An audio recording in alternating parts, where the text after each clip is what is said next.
চমক তো আছেই, যেহেতু দেবাশিস বাড়ুইয়ের কাজ। আর দেখতেই পাচ্ছ যে এরকম একটা হিউজ স্কেলের কাজ, সেখানে তো চমক তো অবশ্যই। চমক।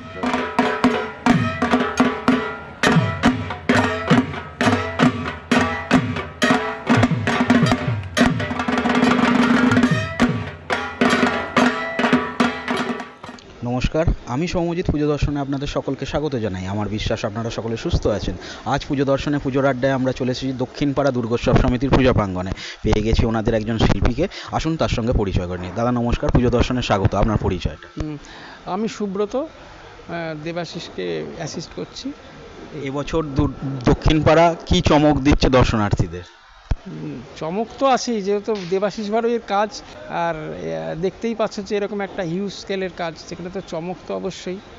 চমক ওই রকমভাবে বলতে গেলে মানে এখন বিষয়ে ঢুকতে হয়, বিষয়টা কি, সেটা কতটা চমক, সেটার থেকেও বড় কথা একটা ওয়ার্কটাই চমক। মানে আমি বলবো না যে একটা নাম হয়ে গেল, নাম হয়ে গেল বলে মানে কি নাম দিলাম, তার কি ব্যাখ্যা দাঁড়ালো, সেটা কত বড় পাতায় লেখা, সেটা দিয়ে চমকের কথা বলছি না। এক হচ্ছে দেবাশিস বাড়ুইয়ের কাজ, তারপরে একটা এই ধরনের মানে কাইনেটিক তো আর্ট, এই ফর্মে তো ওই তো করে তো বিশেষত্ব। তো সেইটা একটা বড় চমক, যেখানে একটা আসলে অন্য রকম একটা আবহাওয়া তৈরি হবে, তার শব্দ নিয়ে, তার আলো নিয়ে, তারপরে দেবাশিসের ভাবনা চিন্তার উপরে যে কাজ দাঁড়িয়ে আছে, এটা একটা বড় চমক। যেমনটা বললে কাইনেটিকের কাজ আছে, আমরা দেখতেও পাচ্ছি অনেক কিছু এখানে ইনস্টলেশন। এগুলো কি পুরোটাই কাইনেটিকের? হ্যাঁ, একটা অনেকগুলো পার্ট, মানে পুরোটা বলতে গেলে তুমি যতগুলো এখানে বড় বড় পার্ট দেখছো পুরোটাই কাইনেটিক। প্রতিমার কি চমক থাকছে এবারে? প্রতিমার তো চমক আছেই, একটা অন্যরকমভাবে সৈকত করছে, ভীষণ ভালো কাজ। দেবাশিস, তার সঙ্গেও মানে কথা হচ্ছে, আমার সঙ্গেও সৈকত, দেবাশিস সবার সঙ্গে কথা হয়ে মানে সৈকত একটা খুব ভালো কাজ করছে। সে কারণে সৈকতও এবারে চাইছে না যে ঠাকুরটাকে এক্ষুনি সবাইকে দেখিয়ে দিয়ে, ওটা চাইছে যে একটু একটু আস্তে আস্তে করতে চাইছে। আর এমনি এখনও ঠাকুর ফিনিশ হয়ে গেছে আমাদের, এখনও রং কাল থেকেই ধরবে। তো এটা ঠাকুরের একটা চমক রয়েছে অবশ্যই। এই মুহূর্তে আমরা একটা ডামাডোল পরিস্থিতির মধ্যে দিয়ে যাচ্ছি। তুমি একজন শিল্পী হিসাবে এটা কিভাবে দেখছো?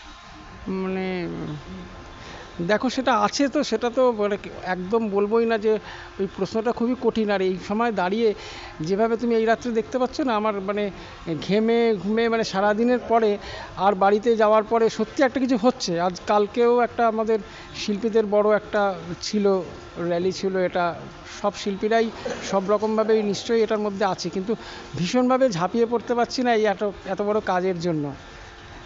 আমাদের দর্শনার্থীরা যারা দক্ষিণপাড়া দুর্গোৎসব সমিতির পূজা প্রাঙ্গণে আসতে ইচ্ছুক, তাদের জন্য যদি একটু শর্টে যদি লোকেশনটা একটু বলে দেয়। পাড়ার এটাতে আসতে বাগুইহাটি থেকে খুব সহজে আসা যাবে, কেষ্টপুর থেকেও আসা যাবে, আবার এদিকে সাতগাছি আর শ্যামনগর, এই দুটো খুব ভালো জায়গা।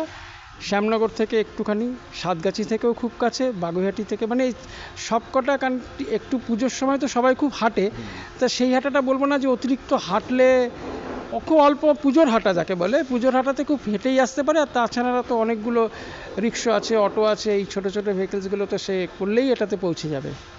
তাহলে দর্শক বন্ধুরা, এবারের পূজায় আপনাদের অবশ্যই আসতে হবে দক্ষিণপাড়া দুর্গোৎসব সমিতির পূজা প্রাঙ্গণে। অসংখ্য ধন্যবাদ।